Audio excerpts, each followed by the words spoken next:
I'm going to do, I think, if I can get this figured out. Oh, yeah. I'm going to do Joshua chapter 14 with you. We did 13 last time.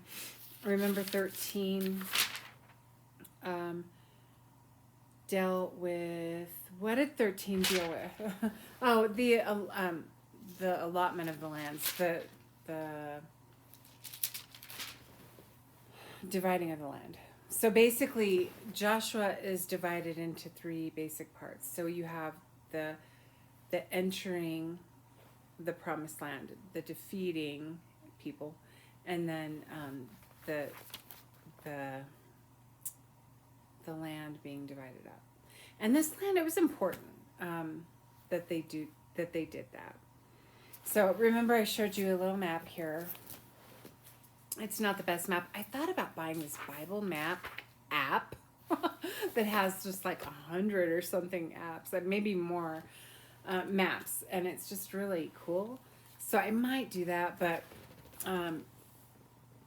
in the meantime, this map comes from this like Bible companion I've had forever and ever. Amen. And for a little book that isn't necessarily a map book, it's pretty good. So remember, this is the east side of the Jordan. It is not the promised land, but part of Manasseh, part of the tribe of Manasseh, part of the tribe of Gad and Reuben, or all the tribe of Gad and Reuben, decided they wanted to stay over there. They asked Moses for permission and he gave it. But they have like no border over here, like no water or, mountains or anything. And so they're surrounded by these enemies. They should have went over. I thought it was interesting, and I'll tell you, as we go into these dividing lands, if you don't have a map, it's probably not going to mean much to you. So I'll try to post one, or you can just Google one. If you can print it off, you might even want to print it off so you can just kind of find the little areas. And this map, they titled it The Tribal Allotments of Israel. So, sorry guys, I gotta do something right quick. Oh, Lord help me. Okay. Anyway, so this is, the other tribes are over here. And I wrote that I need to remind you of something. Remember, and I say it all the time, but if you learn this, it'll help you even when you get to the New Testament to understand it. So Abraham had Isaac, Isaac had Jacob, Abraham had Isaac, Isaac had Jacob, and Jacob had the 12 sons who became the 12 tribes of Israel. So, of course, when we talk about those tribes, we usually start with the eldest son, Reuben, and we end with the baby, who's Benjamin. The favorite of those sons was Joseph, and he was the one who his brothers sold into slavery, if you were with me during Genesis. If not, you can go back on Facebook and watch it, but it's been a while. And honestly, I think I forsake some of those Bible studies when I changed phones, and I lost some of them because I didn't want to use up my memory, and I didn't put them on a memory card or anything. But anyway, let's just not even get into that. But should be able to see them on Facebook. So anyway, this side, the west side of the Jordan, is the promised land. It's got a nice boundary. The water's the boundary. Through here, the Jordan River is the boundary, or the Dead Sea, or the Sea of Galilee and whatnot.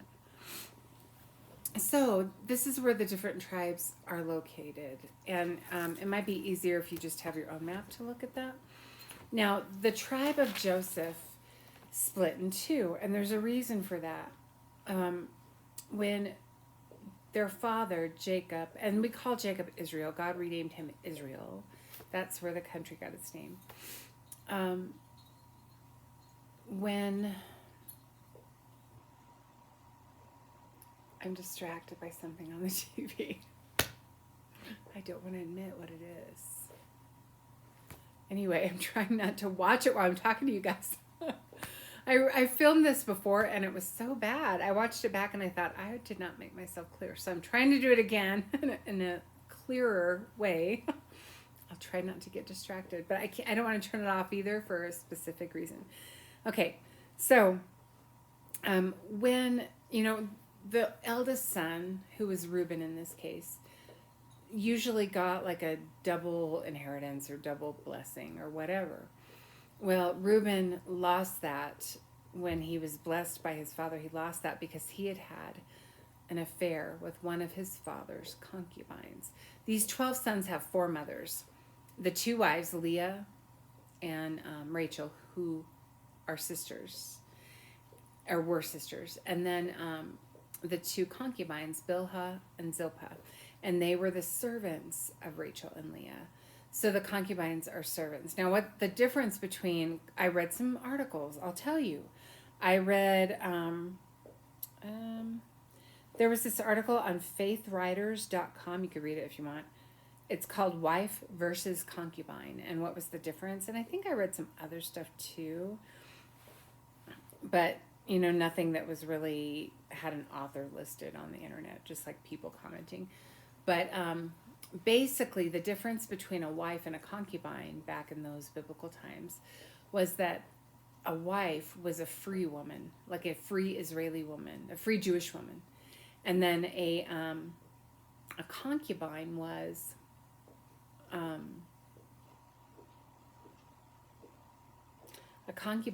servant, basically. And see, the concubines that Jacob had were Bilhah and Zilpah, but they were the servants of his wives. And the reason that he even had children with these concubines is because the wives wanted him to. They wanted more babies, and it was kind of like a baby making contest. If you want to go back to that chapter in Genesis, I don't remember what chapters dealt with it, but anyway. And so they had their servants sleep with their husband in order to get pregnant and to have more babies. So these babies, these sons, belonged to Rachel and Leah, even though their servants had the sons. Now, I think the servants were considered mothers and raised the children generally, but the servants probably helped raise all the children because they were servants. So they were mothers, and they were kind of like half wives. The stuff I read kind of made them seem like half wives, like they had some legal rights, but now that wasn't always the case though, because back in Genesis 25 verses 5 through 6, you could read it. Abraham, his concubine Hagar was not a wife. A lot of times people call her a wife, but she was not. She was a concubine. And Jacob's 2 extra servant wives were more considered wives than Hagar was. Sarah wanted Hagar to have a child because she was old and hadn't had the promised child Isaac yet. And so she talked Abraham into it. It was her idea. And then she did not. She regretted it. She kicked her servant woman out, and the Lord allowed her to do that. So if Hagar had been a true wife, she probably wouldn't have been able to kick her out like that. I don't know if I'm getting into this too much. Maybe so. But Reuben had a fling. I don't know if it was just one encounter. It seemed like it might have just been one encounter with his father's wife, Bilhah. And I should read that to you. And that was way back before.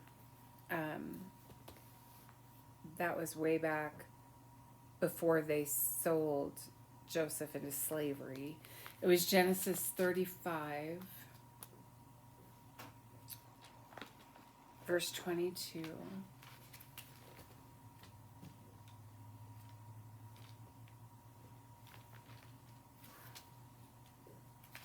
Okay. Let me read it to you. I'm going to back up to 21. This is right after Rachel's death.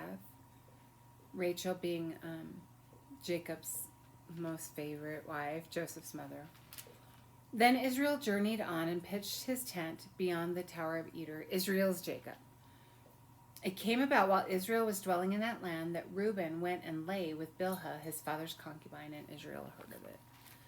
So then what happened was when Jacob, or Israel, was about to die, and he brought all his 12 sons in to bless them, eldest to youngest, Reuben, although blessed, lost the double portion of blessing. Let me read that to you. Where's it at? Okay. I'm going to read from Genesis 49. Let me go there.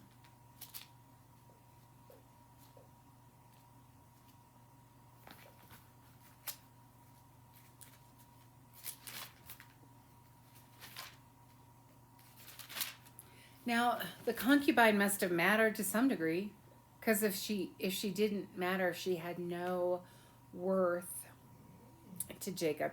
Would he have even cared that his son had an affair with her? So, in our culture, you see polygamy shows. People are engaging in polygamy that aren't even religious these days. It's kind of weird to me. But anyway, but it was always chaotic in the Bible. It was chaotic every single time. And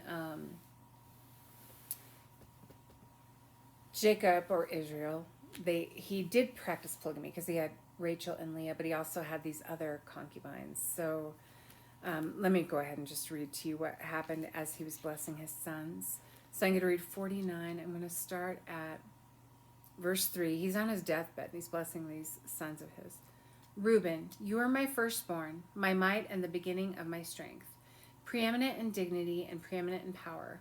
Uncontrolled as water, you shall not have preeminence, meaning you're not going to have the rights of the firstborn. You kind of blew that.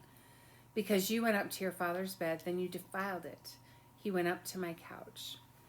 So he had sex with a woman that did not belong to him. So concubine or wife, she belonged to Jacob, I guess. And it cost him, it cost him the rights of the firstborn. Those rights were given to Jacob, or Israel's favorite son, Joseph. And Joseph's tribe split in two. So it was Manasseh and Ephraim, however you say it. So like when we're talking about tribes now, Joseph isn't even mentioned because Joseph split into two tribes. So instead of having the tribe of Joseph, you have the tribe of Manasseh and the tribe of Ephraim. So you won't see Joseph on this map because the lands were divided. So this is where's Ephraim? Ephraim. It's right here. Okay. And then Manasseh, part of them stayed on the other end where Moses gave them land outside the promised land, and then part of them did cross over to the promised land. Now they have a lot of land here. So the largest of the tribes is Judah, and that's right around here. And Simeon is kind of right in the middle of them. Now Judah was the fourth born, and he is the tribe from whom Jesus Christ would eventually be born into. So Jesus Christ was born into Judah. Okay? What else did I want to tell you before we get going? I hope some of this makes sense. Okay, we're going to start reading. It has been 45 years since Moses sent the spies into the land to do like a reconnaissance mission and to bring back a report before they entered in. God wanted them to enter into this land 45 years ago, but they didn't do it because the only two people at the time among the spies who wanted to go in were Joshua, whom this book is named after, and their current leader, and Caleb. So this chapter is going to have a lot to do with Caleb. So Joshua and Caleb, by faith, still believed they were to enter that promised land.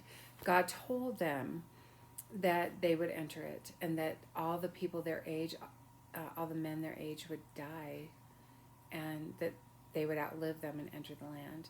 So at this time, we're going to read about Caleb, and Caleb is 85 years old in this chapter, still raring to go, still ready to they've conquered the land, and there's some people here and there that they do need to still conquer.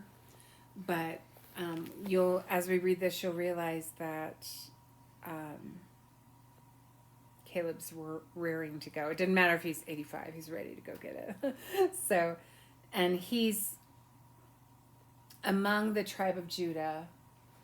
Caleb's of the tribe of Judah, Jesus' tribe, and Caleb's gonna get his own piece of land. It's gonna be great. So, and he deserves it. The Lord promised it to him, and we might read a little bit about that later. But anyway, I'm gonna read from chapter 14. Now these are the territories which the sons of Israel inherited in the land of Canaan, which Eleazar the priest and Joshua the son of Nun and the heads of the households of the tribes of the sons of Israel apportioned them for an inheritance, by the lot of their inheritance, as the Lord commanded through Moses, for the 9 tribes and the half tribe. Okay.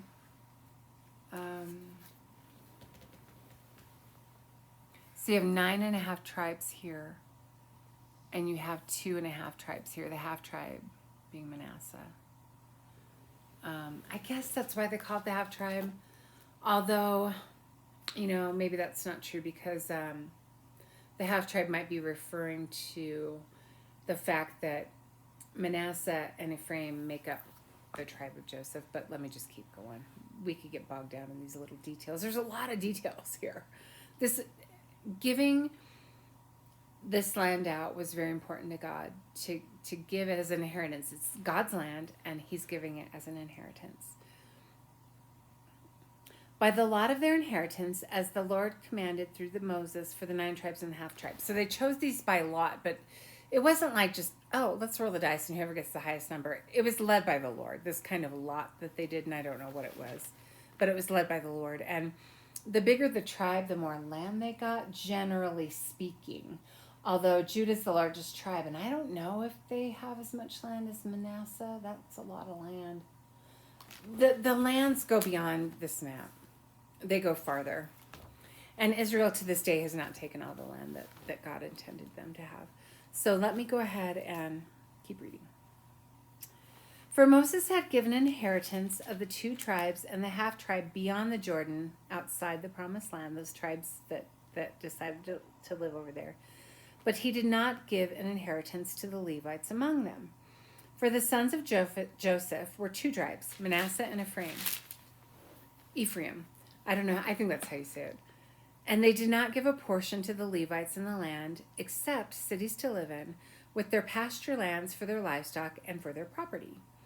Thus the sons of Israel did just as the Lord had commanded Moses, and they divided the land. Okay, so the Levites, if I were to name the tribes, and I memorized them a long time ago because it has helped me to understand everything in the Bible, to know these tribes. It's just essential. So it was Reuben, Simeon, Levi, Judah, Dan, Naphtali, Gad, Asher, Issachar, Zebulun, Joseph, and Benjamin. Those were the original tribes, okay? But eventually Joseph split into 2, right? Manasseh and Ephraim. But that didn't necessarily, when you read about tribes from now on, it doesn't necessarily make it 13 tribes, because the Levites, like when we're reading all this, they're not really described as a tribe. Even though they were an original tribe, they are the priests, and the Lord is their inheritance. But they don't have like a land that they inherited as a tribal land, like a territory. But they have cities all throughout the tribal lands. So the Levites are given lands to live in, and they're given lands for their cattle, but they don't have like a whole territory all their own, if that makes sense. Okay, let me keep going. Then the sons of Judah drew near to Joshua in Gilgal, and Caleb the son of Jephuneh, the Kenizzite, said to him, "You know the word which the Lord spoke to Moses, the man of God, concerning you and me in Kadesh Barnea. I was 40 years old when Moses, the servant of the Lord, sent me." This is Caleb talking. "I was 40 years old when Moses, the servant of the Lord, sent me from Kadesh Barnea to spy out the land, and I brought word back to him as if it was in my heart. Nevertheless, my brethren who went up with me made the heart of the people melt with fear, but I followed the Lord my God fully. So Moses swore on that day, saying, Surely the land on which your foot has trodden will be an inheritance to you and your children forever, because you have followed the Lord my God fully. Now behold, the Lord has let me live, just as he spoke these 45 years, from the time that the Lord spoke this word to Moses, when Israel walked in the wilderness. And now behold, I am 85 years old today. I am still as strong today as I was in the day Moses sent me, and my strength was as my strength was then, so my strength is now, for war and for going out and coming in. Now then, give me this hill country about which the Lord spoke on that day. For you heard on that day that the Akim were there, with great fortified cities. Perhaps the Lord will be with me, and I will drive them out as the Lord has spoken. So these are the words that Caleb is speaking to Joseph. And Caleb and Joseph, they've been around longer than anyone else. They outlived everybody else because, and you might remember some of those things in the past where the people all died. But anyway, a lot of the people died. But anyway, I imagine they're pretty tight. They were the two men that originally spied out the land that are still living. And anyway, God had promised Caleb that when he went in, that the land he walked upon, that he would have some for his own. And he wants this this specific area, and it's an area where the Akim were, which are giants. And there's still a few giants there, so Caleb's thinking, I'll conquer them now. And he's so confident. He's 85, but he's still as strong as he was. He believes he can do it. So Joshua blessed him and gave Hebron to Caleb, the son of Jephunneh, for an inheritance. Okay, so now we're going to talk about this just a little bit. I don't want to bog you down with details, but there were a lot. Like I researched this a little bit more heavily than the last chapter, and it was pretty interesting stuff. Especially the more you learn, the more interesting it'll become. So Caleb is of the tribe of Judah, which is, right around here. Simeon's in the middle of them. But the area where that is going to be given to Caleb specifically, like to him as a man, to him as a person, he'll get his own land. And it's right like around here, Hebron. And there are giants living there, and Caleb's pretty darn confident that he can just go in and get them out of there. So, and Caleb, Joseph agrees. He knows Caleb's deserving of this. And so let me finish it, and then I want to read to you. It says Caleb is a Kenizzite. Is that how you say it? Kenizzite. And I want to explain to you what a Kenizzite is. So, therefore Hebron became the inheritance of Caleb, the son of Jephunneh, and the Kenizzite until this day, because he followed the Lord God of Israel fully. Now, here's how I picture him following the Lord fully. These guys, they were willing to help. They were willing to help their brothers conquer this land, but they weren't following the Lord fully. They were believers. They were following him, but if they followed him fully, they would have crossed over. And like the 10 spies that that made everybody afraid of the giants so they wouldn't enter the land 45 years ago, they weren't following the Lord fully. The Lord would have given them the victory, just like he did in Jericho. They should have entered back then. And instead, they wandered in the desert 40 years, which you can read about in the book of Numbers. So anyway, let me go ahead and finish it up. Now the name, that's my puppy. Look at my baby. Look at him. Oh, he's the best. Okay. Anyway, now the name of Hebron was formerly Kiriath Arba, for Arba was the greatest man among the Akim. So this land of Hebron, it used to be called Kiriath Arba, and Arba was like the greatest of the giants. Okay, they named it after him. Then the land had rest. So did you see those dog hair fibers just flying as he as he shook? Dog hair just went everywhere. That's kind of what I have around here. So anyway, let me explain to you what a Kenizzite is. I read some articles and I just kind of did some studying. I went to one of the places I looked at was BibleStudyTools.com, and the name of the article was Kenizzite. So, and it's spelled just like it is in the Bible. So, okay, let me make sure I explain this well.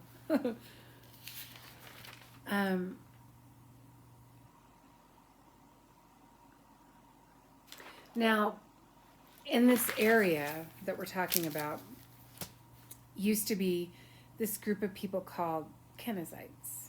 And I don't think they were originally from there, but they did settle there. And they were, the leader of their group was Kenaz, Kenaz. Now, Caleb's dad, Jephunneh, Jephuneh, and I don't think I'm saying that right. I've heard it and I can't remember how you say it. But anyway, he belonged to that clan, that Kenizzite clan. Well, what had happened at some point, and I don't really know how, because this had happened at some point in the past, these Kenizzites, some of them joined the tribe of Judah, like they were converts to Judaism. They were converts into the family and the tribe of Judah. So Caleb is a true believer, but he, his father was not Jewish by blood or Hebrew by blood. They joined by faith. So Caleb's father was absorbed into the tribe of Joseph or Judah by faith. So Caleb, he's a Kenizzite because he has ancestry from this other tribe that wasn't even part of the nation of Israel, but they became part of the nation of Israel by conversion. So anyway, that's what a Kenizzite is. Now, is there anything else I wanted to share? I wanted to go back to Deuteronomy. Now, Deuteronomy is like Moses' final speeches that he gives to the people before he dies. Let me read from chapter 1 in Deuteronomy. We're just going back one Bible book here.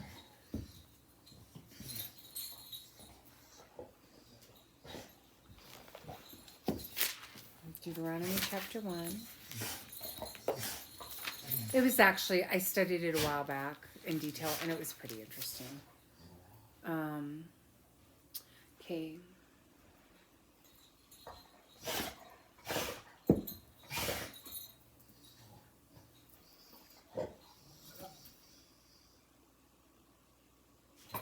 Hold on, where am I at?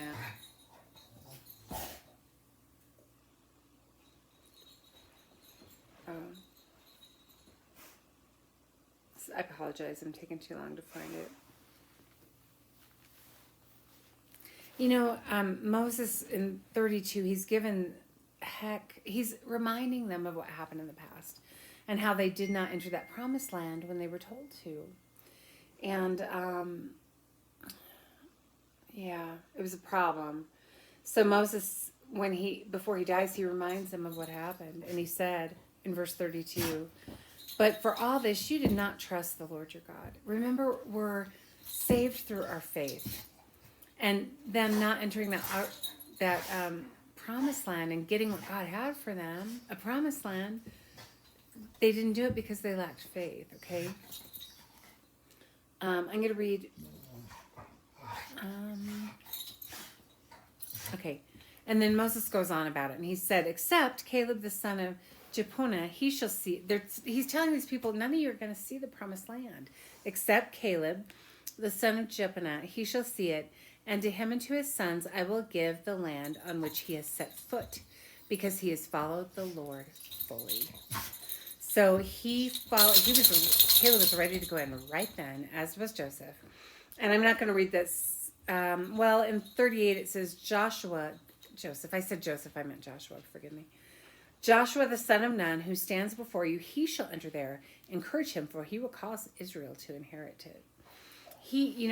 Joshua causes Israel to inherit their promised land. Jesus causes us to inherit heaven through our faith, through our belief. Joshua and Caleb were the only ones who believed they could go in there, take that land, defeat those giants, and because of it, they're still alive as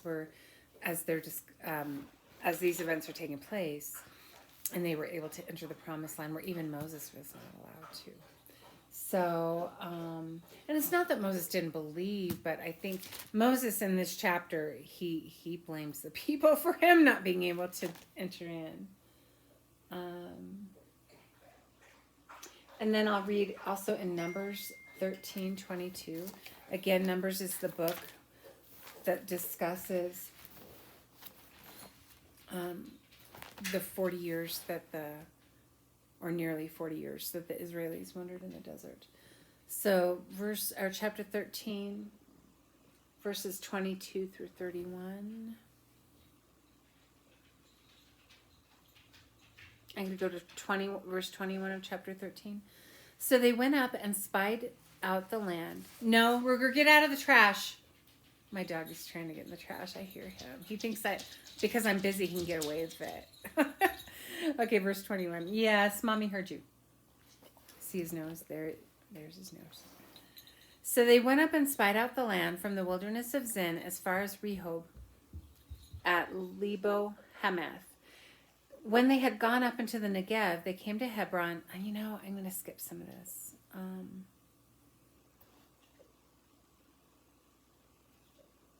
Let me skip some of it. I'm going to go to...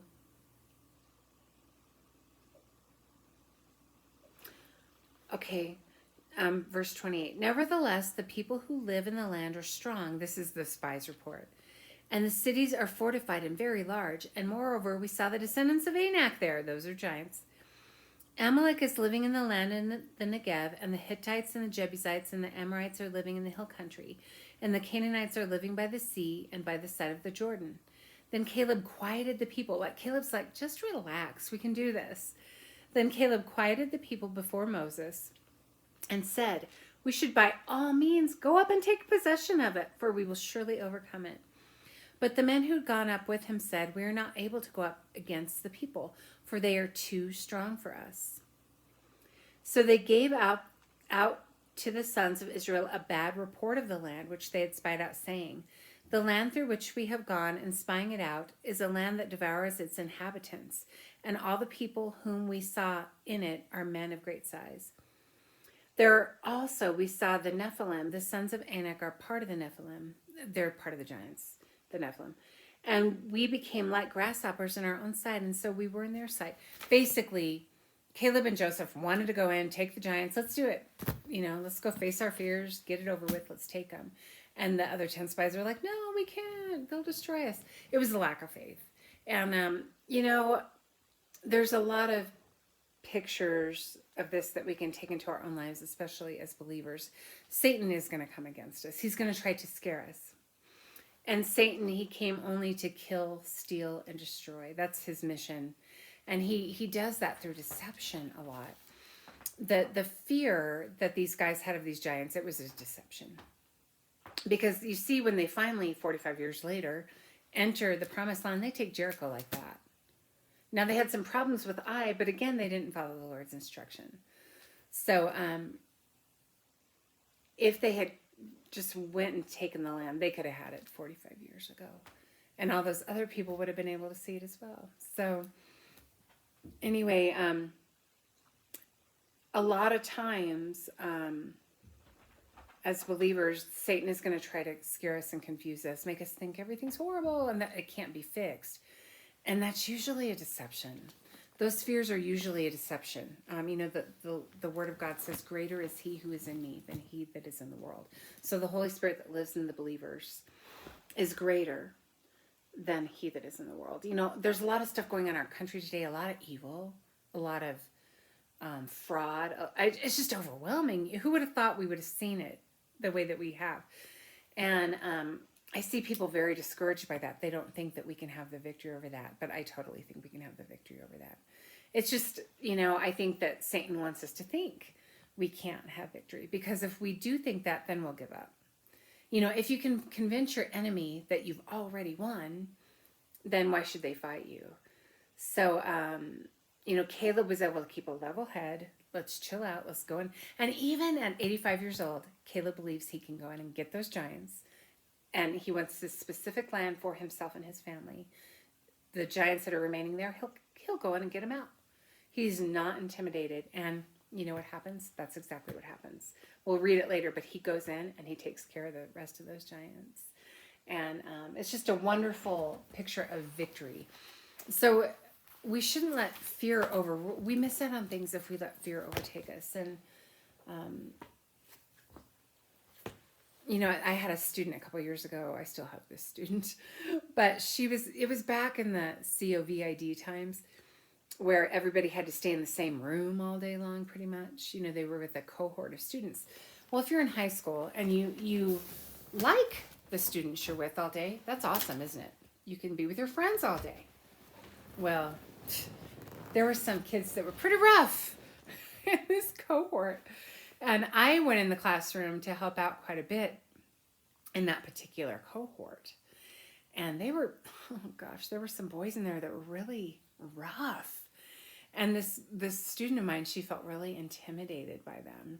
And she missed quite a bit of school because she was intimidated by them. There was another boy that went online school because he couldn't deal with a cohort. So they lost a couple of students. It was just a rough time. And a couple of the rough boys, they even tried to chase me off. One of them cussed me out. Another one tried to intimidate me. And, I won. I won. And I was not about to leave that cohort. I was going to go in there. If they thought I couldn't be in there, I was going to be more determined to go in there. So I didn't care how much they harassed me. I was going in there. So anyway, and a couple of those kids, one of them quit, I think. One of them a couple of them got suspended before they quit. But anyway, this girl that was my student, I was walking her back down to the classroom and she didn't want to go in. I mean, she was getting nervous. She was slumped over. She was having trouble breathing.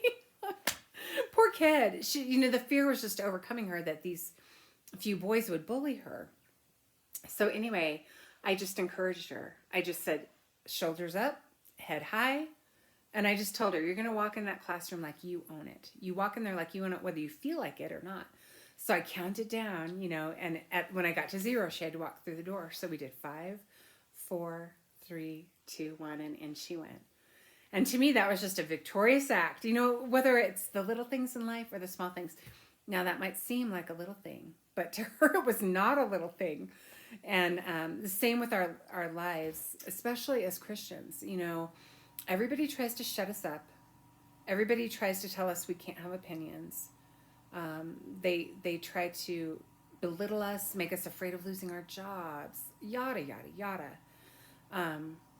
People during the whole COVID thing, if you didn't agree with what the government was saying, they were trying to shut you up and silence you and make you think that you were going to lose your job. And maybe in some cases you did lose your job. And that was all a deception of Satan.